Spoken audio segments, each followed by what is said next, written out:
हरि ओम जगनेन जगन्मय जन्त्रदेवस्तानि धर्माणि प्रथमान्यासन्नः तेहनाकं महिमानः सदन्त यत्र पूर्वे साध्यः सन्ति देवः। हरि ओम एकदन्ताय विद्महे वक्रतुण्डाय धीमहि तन्नो दन्ति प्रचोदयात्। हरि ओम वृषभानुजायै च विद्महे कृष्णः प्रियायै च धीमहि तन्नो सदा प्रचोदयात्। हरि ओम नंदनंदनाय विद्महे वासुदेवाय धीमहि तन्नो श्रीकृष्णः प्रचोदयात्। श्रीवन्दिका वकुलजं त्वगपाठलब्धये पुण्डाङ्कजातिकरवीररशालपुष्पये बिल्वः प्रवाल तुलसी दलमञ्जरीभिः स्वां पूजयामि जगदीश्वर मे प्रसीद। नानासुगन्धितपुष्पाणि यथा कालोद्भवानि च पुष्पाञ्जलिर्मया दत्तं गृहाण परमेश्वरः। अंजलि में लेकर सुमन मन में श्रद्धा भाव पुष्पांजलि अर्पण करूं तो करो देव स्वीकार। हे भी हस्तगत मंत्र पुष्पांजलि समर्पयामि। हेलो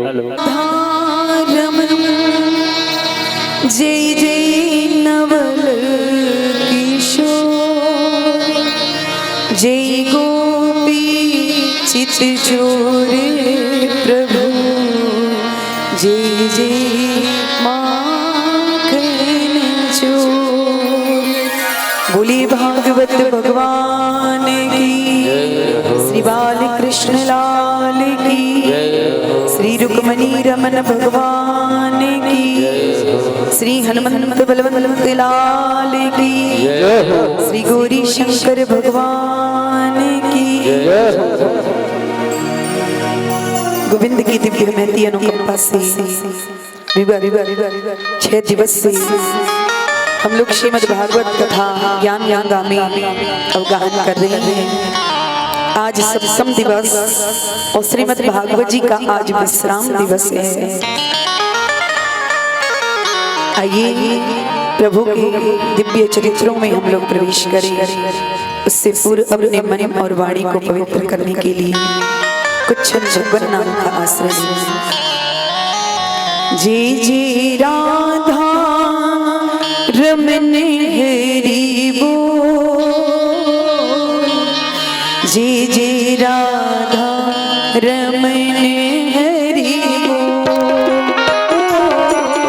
जय राधा रमण हरि बोल, जय जय राधा रमण हरि बोल,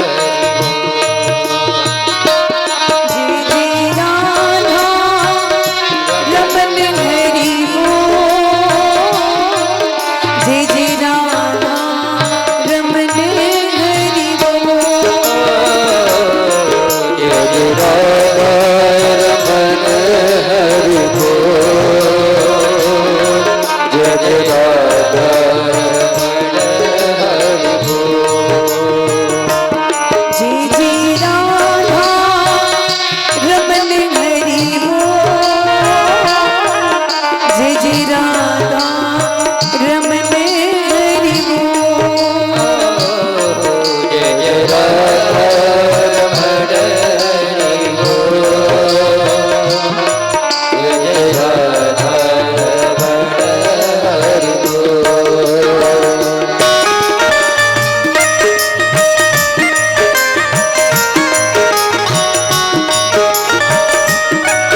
दोनों रस की भरी कपोल जी राधा रमन हरि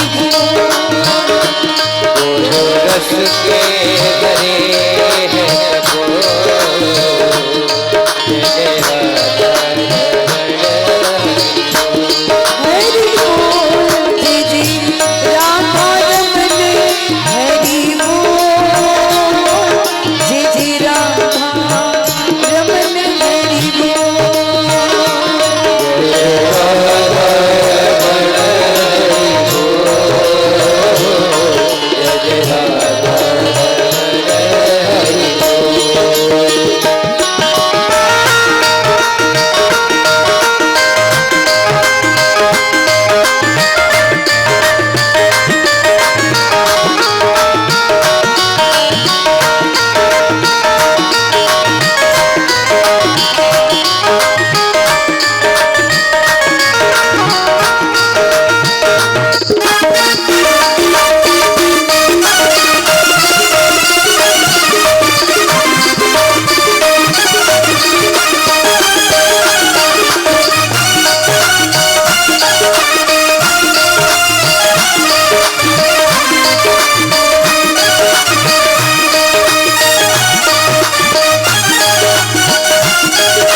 ब्रिज नाची उसकी किलकन पे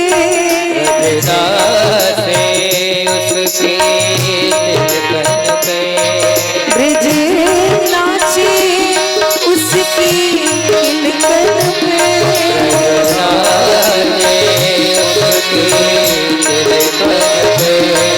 गजरीली तिरछी चितवन पे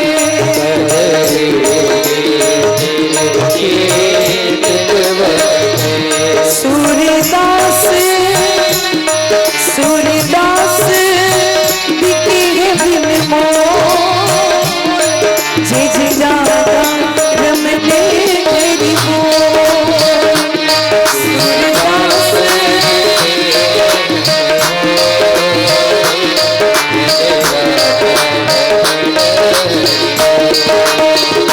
जी जी राधा रमन हरि बोल जी जी राधा रमन हरि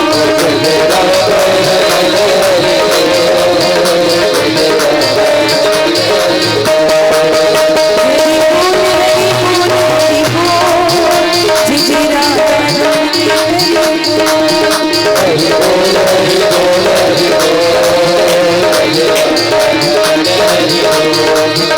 जी राधा रमन जी जी राधा रमन हरि बोल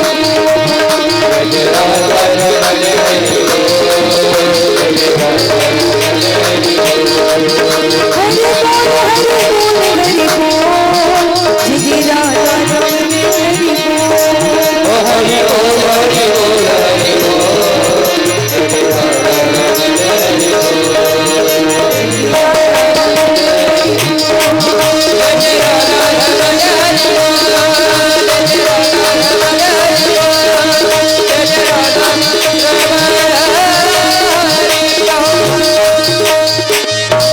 बोली भागवत भगवान की श्री व्यासदेव भगवान की श्री सुखदेव जी महाराज की श्री परीक्षित जी महाराज की जगत गुरु श्री रामानंदाचार्य भगवान की श्री गंगाधर जी महाराज की पूज्य श्री बाबा जी महाराज की श्री खोजी पीठाधीश्वर भगवान की श्री सतगुरुदेव भगवान की जय जय श्री राधे जय जय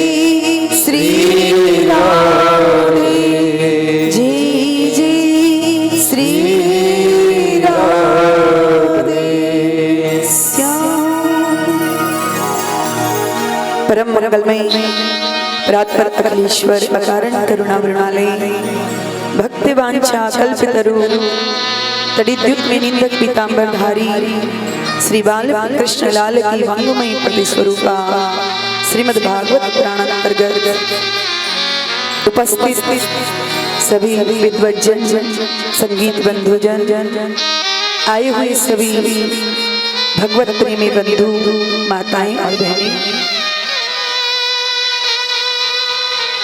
कल हम सब लोगों ने भगवान का प्रथम विवाह श्री रुक्मिणी जी के साथ में धूमधाम से मनाया। रुक्मिणी जी साक्षात लक्ष्मी स्वरूपा हैं और लक्ष्मी केवल नारायण की ही हो सकती हैं और नारायण की ही रहेगी।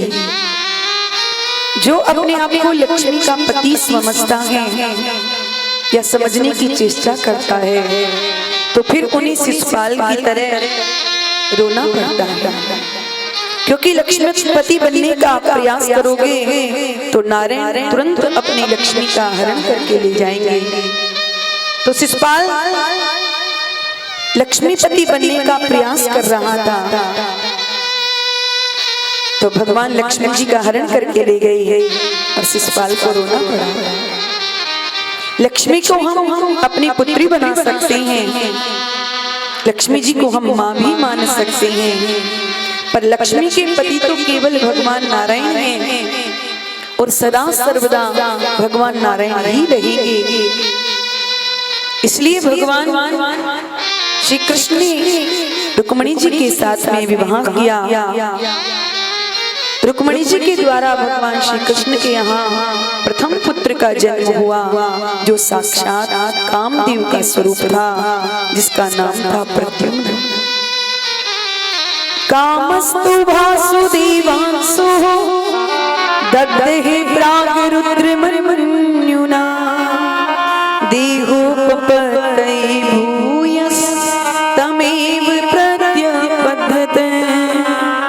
भगवान रुद्र ने क्रुद्ध होकर के काम को भस्म कर दिया था, पर जब काम पत्नी रति रोने लगी तो भगवान शिव ने वचन दिया था कि जब यदुवंश कृष्ण अवतारा, जब यदुवंश में कृष्ण का अवतार होगा, कृष्ण तनय होई पति तोरा, वचन अन्यथा होई न मोरा। यही तुम्हारा पति कामदेव जो भगवान शिव के क्रोध से जलकर के भस्म हो गया, ये कृष्ण का प्रथम पुत्र द्वापर में होकर के प्रकट होगा। आज भगवान भोलेनाथ का वचन सत्य हो गया और कामदेव ही भगवान श्री कृष्ण का प्रथम पुत्र प्रद्युम्न बनकर के प्रकट हुए। क्योंकि काम जब विकारों से उत्पन्न होते हैं तो वह धर्म विरुद्ध काम है, और धर्म के अनुकूल जो काम है वह तो साक्षात भगवान का ही स्वरूप माना जाता है, भगवान की ही विभूति है। तो वह धर्म समस्त कामदेव ही प्रद्युम्न के रूप में प्रकट हुए। परंतु भगवान का एक शत्रु था सम्रासुर। उसने नारद जी से पूछा कि महाराज मेरी मृत्यु किसके हाथ होगी? तो नारद जी ने बताया कि तुम्हारी मृत्यु कृष्ण पुत्र के हाथों होगी। जब सम्रासुर ने ये सुना तो सूतिका ग्रह से ही कामदेव जी को उठा करके ले गया, समुद्र में फेंक दिया। समुद्र में एक मछली ने उस बालक को निगल लिया। मछुआरे की जाल में आज वह मछली आ गई। मछुआरे ने सोचा कि किसी बड़े आदमी को भेंट करनी चाहिए तो पैसे ज्यादा मिलेंगे। तो सम्रासुर की राजसभा में ही आया है और मछुआरे ने वह मछली महाराज सम्रासुर को भेंट कर दी। सम्रासुर ने जब उसे रसोई में भेजा भोजन बनाने के लिए, जैसे ही मछली का पेट चीरा गया तो उसमें से एक नन्हा सा बालक निकला। नारद जी ने जाकर के काम पत्नी रति को इशारा किया, देवी तुम्हारे पति का जन्म हो गया है, तुम शीघ्रता से वहां पहुंच जाओ। काम पत्नी रति माया का स्वरूप बना करके सम्रासुर के यहाँ पर आई और कहा महाराज मुझे कोई सेवा दीजिए। सम्रासुर ने कहा देवी हमारे यहाँ मछली के पेट से एक बालक का जन्म हुआ है, तुम उस बालक का लालन पालन करो। काम पत्नी रति प्रद्युम्न जी का लालन पालन करने लगी, पर जब प्रद्युम्न जी धीरे धीरे बड़े होने लगे,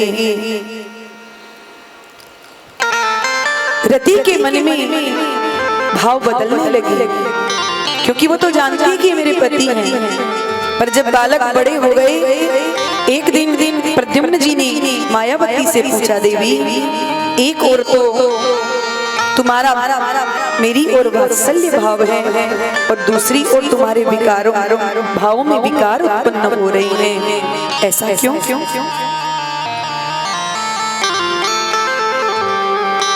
काम पत्नी रति ने पूरा वृत्तांत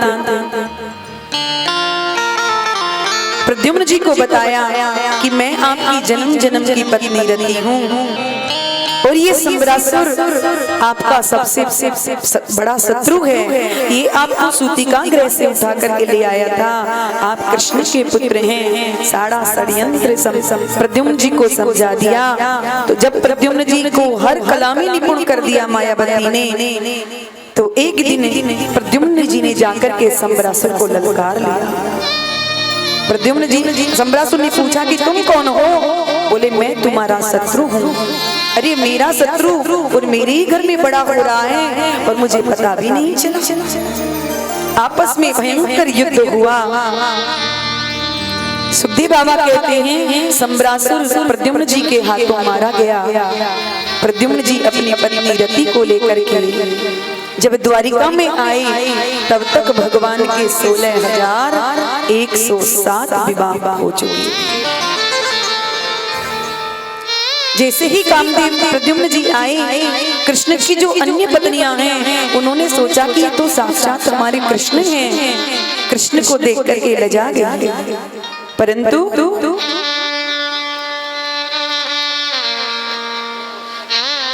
जब रुक्मणी जी ने प्रद्युम्न जी को देखा तो रुक्मणी जी के मन में वात्सल्य जागृत हो गया कि यदि मेरा पुत्र आज जीवित होता तो इतना ही बड़ा होता।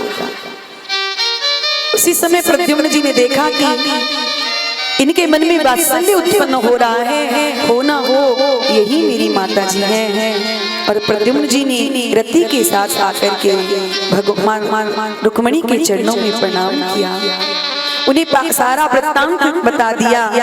तो रुक्मिणी जी प्रसन्न हो गई।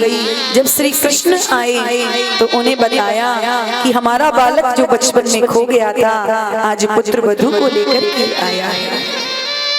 भगवान कृष्ण ने कहा कि मैं कैसे मानूं कि हमारा बेटा है, बता दे। और बताने के बाद ये कह दे कि किसी से कहना मत, तो वो जरूर कहेंगे, क्योंकि जब तक नहीं कह देंगी तब तक उनके पेट का दर्द खत्म ही नहीं होता। वो बेचारी बीमार पड़ जाती। जो 2-4 दिन तक तो सत्यजित की पत्नी ने किसी से नहीं कहा, पर जब ज्यादा बीमार हो गई तो पड़ोसिन के यहाँ पर गई। पड़ोसिन ने पूछा बहन क्या बात है, आजकल तुम कुछ उदास लग रही हो। तो उसने सारी कहानी अपने पड़ोसिन को सुना दी। पड़ोसिन ने कहा बहन तू किसी से मत कहना। उसने कहा जैसे तूने किसी से नहीं कहा ऐसे मैं भी किसी से नहीं कहूंगा। अब तो करने जपन जना। उसने अपनी सहेली से कहा, करते करते ये बात द्वारिकाधीश के कानों तक पहुंच गई। द्वारिकाधीश ने श्री गर्गाचार्य जी महाराज से पूछा, गुरुदेव मुझे ये चोरी का, मैंने चोरी की भी नहीं मणि की, तो मुझे ये मिथ्या कलंक क्यों लग रहा है? मैंने तो ऐसा कुछ किया नहीं, मैंने चोरी भी नहीं की। तो गर्गाचार्य जी महाराज ने कहा कि श्री कृष्ण तुमने भादो के शुक्ल पक्ष के चतुर्थी के चंद्रमा का दर्शन कर लिया था, इसी से तुम्हें मिथ्या कलंक लगा है। जो आज है वह चतुर्दशी। आज की चंद्रमा का जो दर्शन कर लेता है उसे मिथ्या कलंक लग जाता है। आज के चंद्रमा का दर्शन किसी को नहीं करना चाहिए, और यदि गलती से हो जाए तो या तो दो चार पत्थर उसकी तरफ उठा करके फेंक दो या जानबूझकर किसी से झगड़ा कर लो, वो दो चार गाली तुम्हें निकाल दे तो उसका दोष फिर तुम्हें नहीं लगेगा। अन्यथा भादों की गणेश चतुर्थी के चंद्रमा का जो चंद्रमा का दर्शन करता है तो उसे मिथ्या कलंक जीवन में एक बार अवश्य लगेगा। भगवान ने कहा अच्छा चतुर्थी के चंद्रमा का दर्शन किया कि बिना कारण हमें कलंक लग गया, या फिर भगवान ने को जो ये मिथ्या कलंक लगा है मणि का, इसकी कथा सुन ले तो उससे फिर दोष नहीं लगता। भगवान ने कुछ द्वारिका वासियों को अपने साथ में लिया और मणि की खोज करने के लिए जंगल में चले गए, पर आगे गए तो प्रसेन मरा हुआ पड़ा है, पर वहां शेर के निशान हैं, परंतु मणि उसके पास नहीं। वहां से आगे गए तो सिंह मरा हुआ पड़ा है, वहां पर भालू के पैर के निशान हैं, पर मणि सिंह के पास नहीं। तो भगवान खोजते खोजते आगे बढ़े, सामने एक गुफा दिखाई दी। भगवान के साथ जो द्वारिकावासी गए थे उनको प्रभु ने कहा कि तुम 15 दिन तक यहाँ मेरी प्रतीक्षा करना, यदि मैं लौट कर नहीं आऊं तो तुम द्वारिका चले जाना। भगवान ने उस गुफा में प्रवेश किया और जैसे ही प्रवेश किया तो पूरी गुफा उस मणि की तेज से चमचमा रही है, दीप्यमान हो रही है। भगवान ने जाकर के देखा कि वहां जामवंत जी की बेटी जामवती उस मणि से खेल रही थी। जैसे ही भगवान ने गुफा में प्रवेश किया, भगवान द्वारिकाधीश को देखते ही जामवती जोर जोर से चिल्लाने लगी। अपनी बेटी के ये शब्द सुन करके जामवंत जी दौड़ करके आए और द्वारिकाधीश पर आकर के एक मुष्टिक का प्रहार किया। बदले में भगवान ने 2 मुष्टिक जड़ दी। अब तो आपस में मुक्काबाजी होने लगी और जामवंत जी के और द्वारिकाधीश के बीच 27 दिनों तक युद्ध चलता रहा। 28वें दिन भगवान ने उठा करके जामवंत जी को पटक दिया। जब जामवंत जी की नस नस ढीली पड़ गई है तो हाथ जोड़ करके भगवान की स्तुति गाने लगे। जामवंत जी कहते हैं प्रभु मैं आपको पहचान गया, आप मेरे राम भद्र हैं।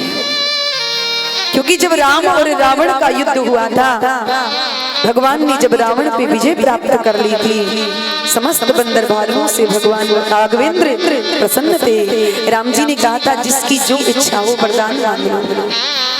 किसी ने भक्ति मांगी, किसी ने भगवत प्रेम मांगा। जामवंत जी एकदम मौन खड़े थे। भगवान ने कहा जामवंत जी आप भी तो कुछ मांगिए, आपको क्या चाहिए? जामवंत जी ने कहा प्रभु यहाँ युद्ध करने वाले तो बहुत मिले पर संतुष्टि नहीं हुई। यदि आप मुझे कुछ देना चाहते हैं तो मैं 2-2 हाथ आपसे करना चाहता हूँ।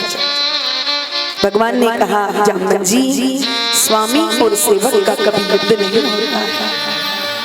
अभी तो मैं आपकी ये इच्छा पूरी नहीं कर सकता, पर द्वापर में जब मुझे मेरा कृष्ण अवतार होगा, जब मुझे मणि का मिथ्या कलंक लगेगा तो मैं आपकी इच्छा अवश्य पूरी करूंगा।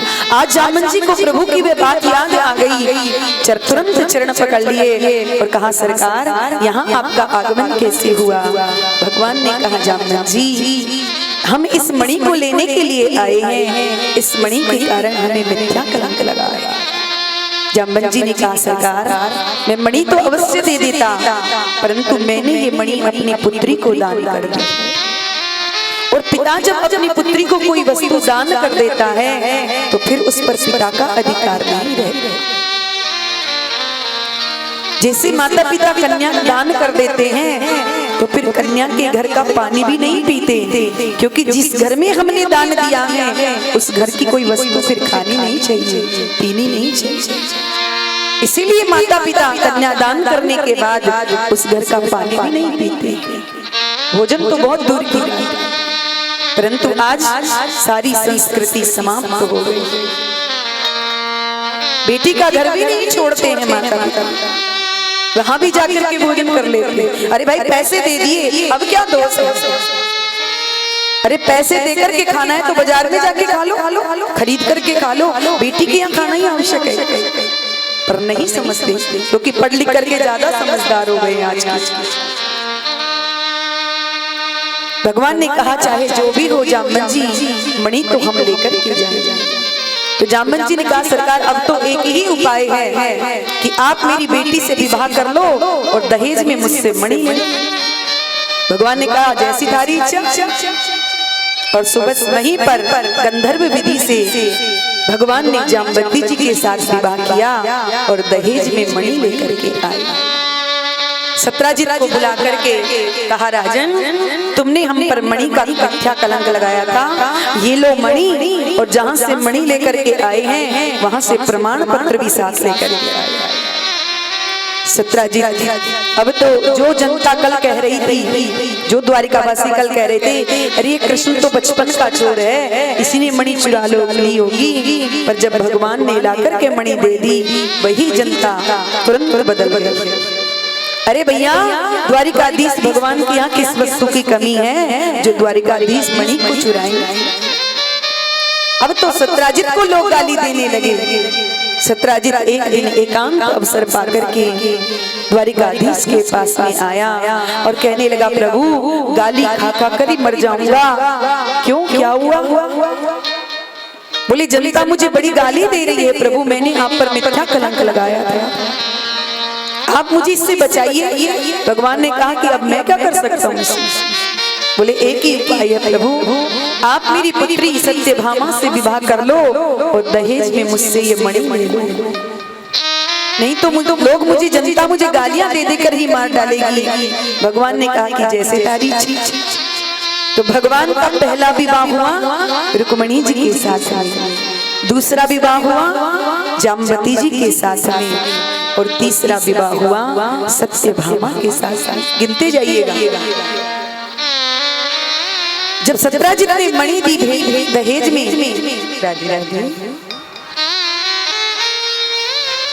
दहेज में मणि दी तो भगवान ने कहा कि राजन इस मणि के कारण हमें मिथ्या कलंक लगा।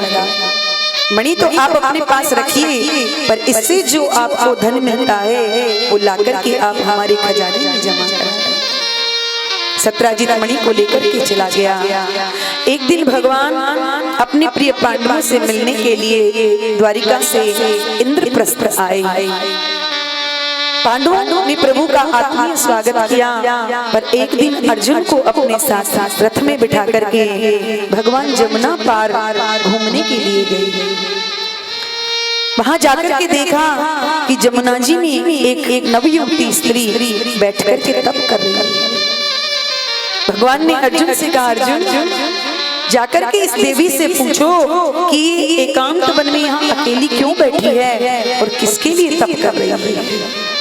अर्जुन रथ से उतर करके गए और जाकर के देवी से पूछा देवी आपका परिचय क्या है, आप कौन हैं, यहाँ नितांत जंगल में अकेली क्यों बैठी हैं। तब उस देवी ने अपना परिचय दिया कि अहम देवस्य सवितुर दुहिता पतिमिच्छति विष्णुं वरेण्यं वरदं तपः परममास्तितः। महाराज मैं सविता की दुहिता हूँ, मेरा नाम कालिंदी है, मैं द्वारिकाधीश श्री कृष्ण को पति रूप में प्राप्त करने के लिए तप कर रही हूँ। सुनते ही अर्जुन मुस्कुराने लगे, दौड़े दौड़े द्वारिकाधीश के पास में गए और कहा सरकार आपकी बृहस्पति तो बहुत बढ़िया चल रही है।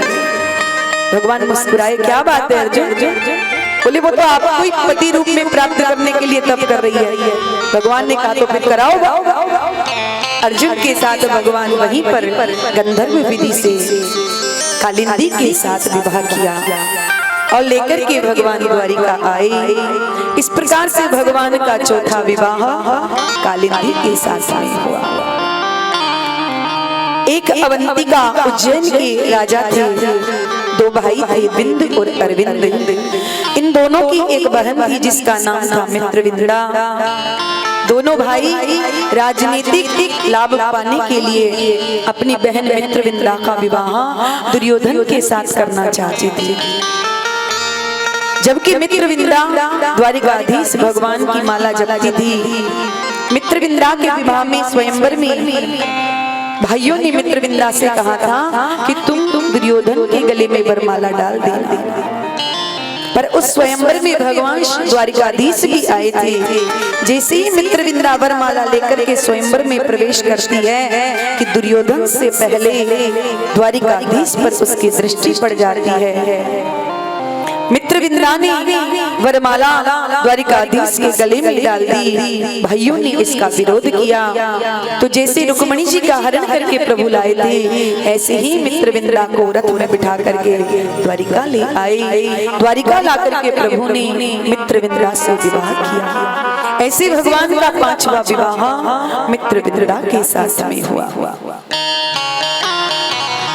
एक थे कौशल नरेश, जिनका नाम था नग्नजित, जिनकी बेटी का नाम था सत्या देवी।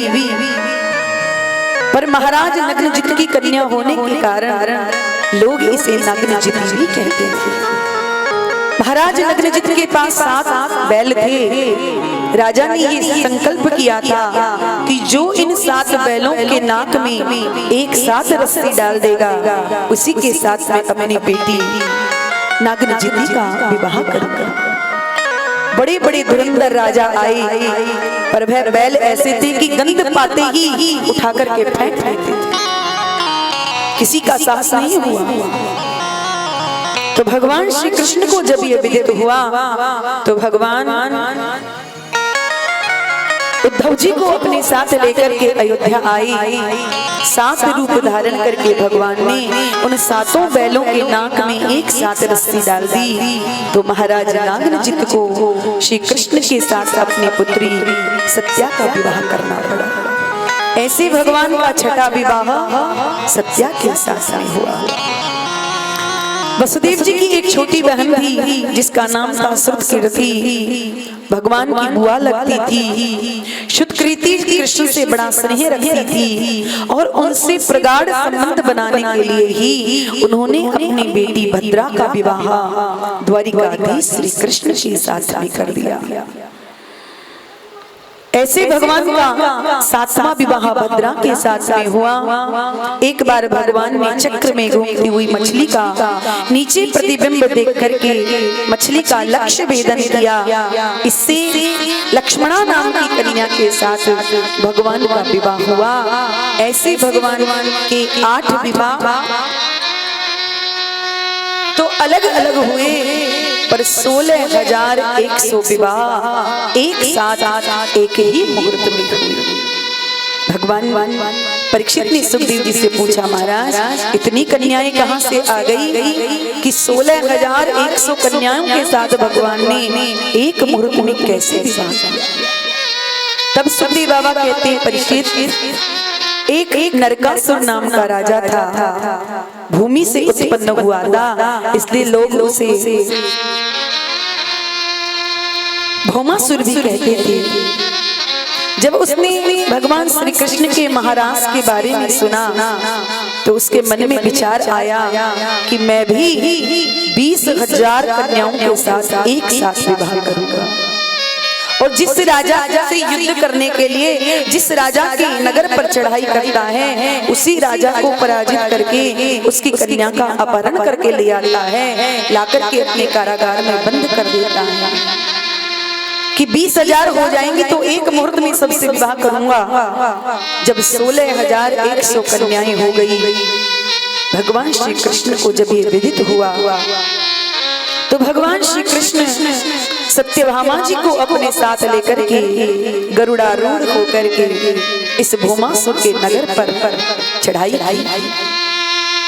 परंतु इस भौमासुर का जो महल था, उस महल के चारों ओर जल की खाई थी और उस नगर के द्वार पर एक 5 मुख वाला मुर नाम का दैत्य सदा इसके नगर की सुरक्षा करता था। जब भगवान श्री कृष्ण ने इसके नगर पर चढ़ाई की, तो मुर नाम के दैत्य के साथ भगवान का युद्ध हुआ। मुर नाम का दैत्य भगवान के हाथों मारा गया, तो भगवान का नाम मुरारी पड़ गया। बोलिए मुरारी भगवान की। भगवान ने इसके भवन में प्रवेश किया और यह भौमासुर भगवान के हाथों मारा गया। भगवान ने कारागार में जाकर के उन 16,100 कन्याओं को कारागार से मुक्त कर दिया। उन राजकुमारियों ने प्रभु से को प्रणाम करके प्रभु से कहा, प्रभु आपने इस भौमासुर के बंदी गृह से तो हमें मुक्त कर दिया है, पर अब हम कहाँ जाएं? भगवान ने कहा अपने अपने घर जाओ। और कहाँ जाओ? राजकुमारियां कहती हैं, प्रभु हम इस भौमासुर के बंदी गृह में बंद रह चुके हैं, अब हमें कौन स्वीकार करेगा? हम अपने पिता के घर भी नहीं जा सकती हैं। अब तो हमारे सामने केवल 2 ही रास्ते हैं कि या तो हम किसी गलत मार्ग पर चली जाएं या आत्महत्या कर लें। भगवान ने जब इन राजकुमारियों के मनोभावों को सुना, भगवान ने कहा, देवियों संसार में जिसके लिए सारे दरवाजे बंद हो जाते हैं, उसके लिए मेरा दरवाजा सदा खुला रहता है।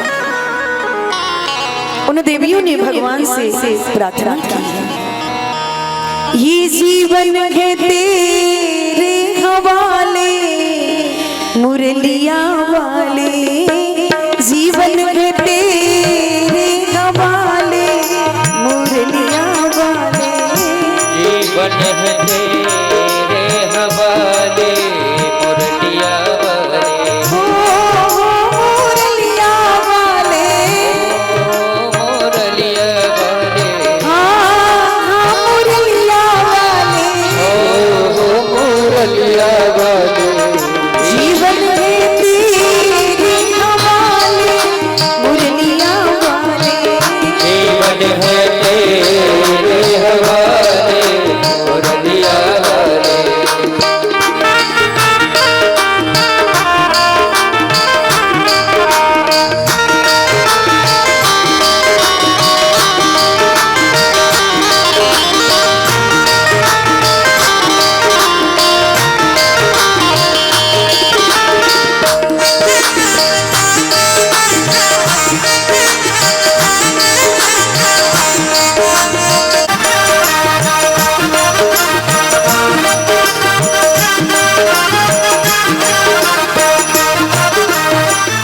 हमें कटे तेरे हाथ की, तेरे हाथ की, हमें कटे तेरे हाथ की, कठपुतली तेरे हाथ की, ओ तेरे हाथ की, ओ तेरे हाथ की, ओ तेरे हाथ की, तेरे हाथ की, चाहे जैसे न चाले मुरलिया वाले, चाहे जैसे नजारे मुरलिया वाले, जीवन है तेरे हवाले मुरलिया वाले।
हमें तो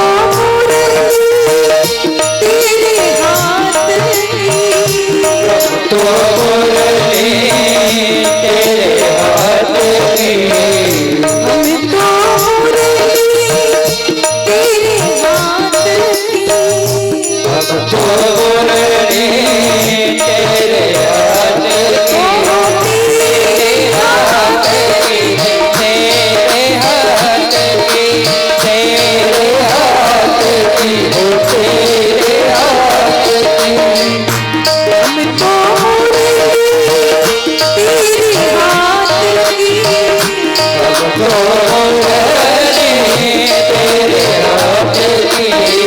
चाहे जैसे बजा ले मुरलियां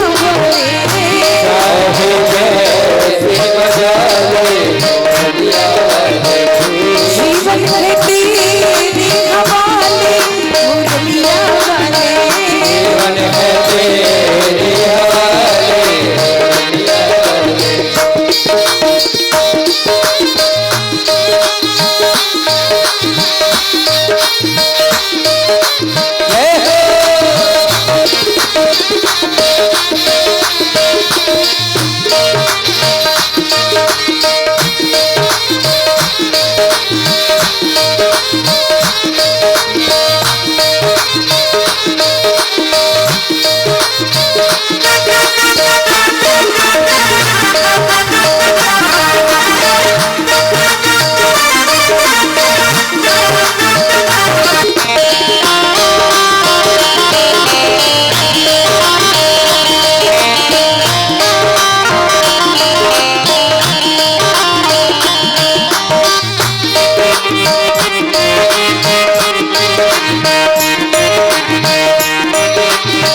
बोलिए भक्त वत्सल भगवान की। राजकुमारियों ने भगवान के चरणों में प्रणाम किया और भगवान लौट कर के वापस आए। द्वारिका में आकर के 16,100 कन्याओं के साथ एक मुहूर्त में भगवान ने उन सब के साथ विवाह किया। सबको अलग अलग भवन बना करके दिए। कालांतर में भगवान के प्रत्येक रानी से 10-10 बेटा और एक बेटी का जन्म हुआ। इस प्रकार से भगवान के पुत्र और कन्याओं का जन्म हुआ। परीक्षित कहते हैं भगवान इतने बड़े परिवार में भगवान कैसे रहते होंगे। उनकी गृहस्थ लीला पर भी कुछ प्रकाश डालिए। सुखदेव जी कहते हैं सुनो परीक्षित, भगवान इतने विशाल परिवार के बीच में भी हमेशा प्रसन्न अवस्था में मुस्कुराते हुए रहते। एक बार भगवान ने सोचा कि हमारी इतनी रानी पटरानियां हैं, उनमें कभी कोई रूठ जाती है और रूठनी में सबसे पहला नंबर है सत्यभामा जी, क्योंकि द्वारिका में जो संपत्ति है वो 90% सत्यभामा जी की। इसलिए बात बात पर सत्यभामा जी रूठ जाती है।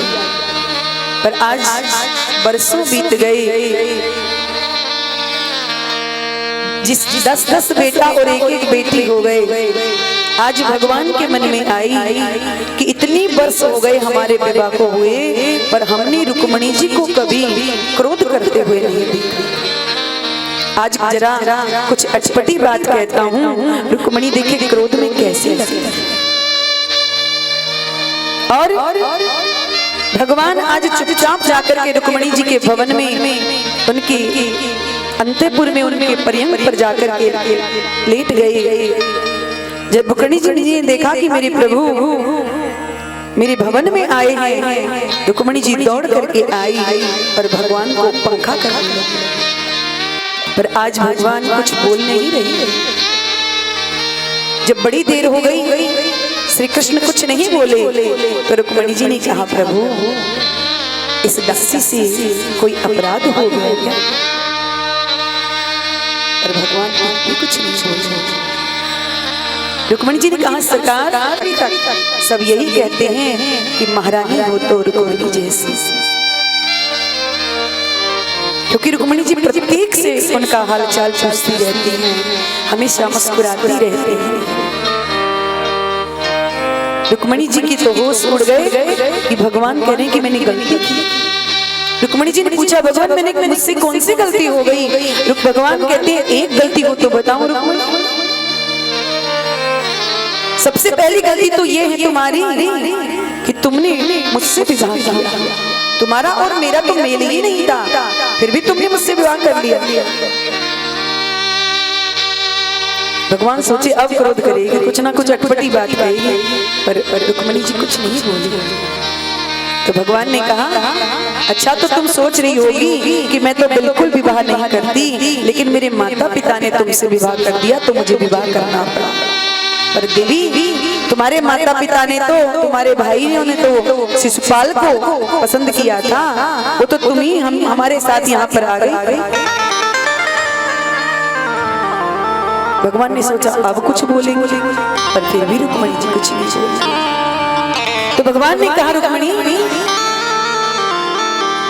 जिसके माता पिता का पता नहीं, जिसके रहने का कोई ठिकाना नहीं, ऐसे व्यक्ति से विवाह करके तुम्हें क्या मिला? फिर भी रुक्मिणी कुछ नहीं बोली। अरे देवी तुम ये कहती होगी, सोच रही होगी कि अरे मैंने संतों से तुम्हारे गुण सुने थे इसलिए तुमसे विवाह कर लिया। तो भगवान कहते हैं देवी जानती हो कि मेरे गुण कौन गाता है? जिसके पास रहने के लिए मकान ना हो, पहनने के लिए कपड़े ना हो, खाने के लिए भोजन ना हो, ऐसे फक्कड़ बाबा जी बैठ करके भजन करते हैं, क्योंकि उन्हें कुछ काम तो है नहीं।